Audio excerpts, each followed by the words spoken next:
I think there are really two main takeaways from my report. One is that districts are spending a lot more on health benefits for their employees than they did even 15 years ago. And so those are a growing share of district budgets. And secondly, many districts, not all districts, but some, have accumulated large liabilities for their retiree benefits, where they've promised big benefits to their employees after they leave the district, but haven't set aside enough money to pay for those. And those bills are gradually coming due for districts and are going to put more pressure on their budgets still.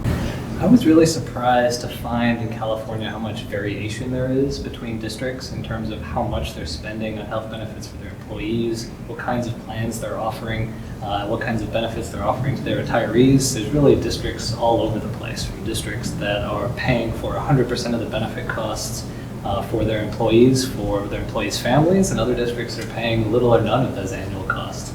And I think it's really interesting to think about why those differences are there and what we can learn from those differences between districts. I do think some of the differences that we're seeing now, that we're seeing today, are driven by some districts feeling like their health benefit costs are really growing out of control and taking additional steps to try to make them more manageable.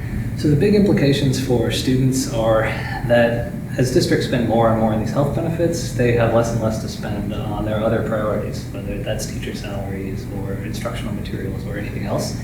And additionally, because of these retiree benefits, these bills coming due for these retiree benefits, many districts are going to see those pressures grow in the future. I think there's also some equity implications here for students, because it's often the districts with the most disadvantaged students that are often facing the most intense cost pressures from these benefit costs. So one of the things that we see from other states is that when employees, like teachers for example, are required to pay a higher percentage of their annual benefit costs, they tend to enroll in cheaper plans. And that might not be the right choice for every district. It's hard to know exactly what the right combination of salary and benefits and other things is for each district, but it's something that districts can be thinking about in their own work. So this is a really complicated issue for policymakers in California because districts are negotiating these benefit packages locally, and there's just so much diversity between districts. It makes it hard for the state to be involved.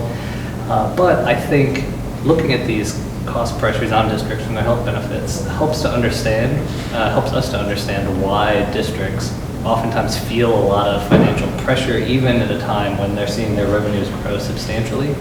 And policymakers, even local policymakers, can also look at different districts around the state and try to learn how other districts are dealing with some of the same issues that they have in their own towns.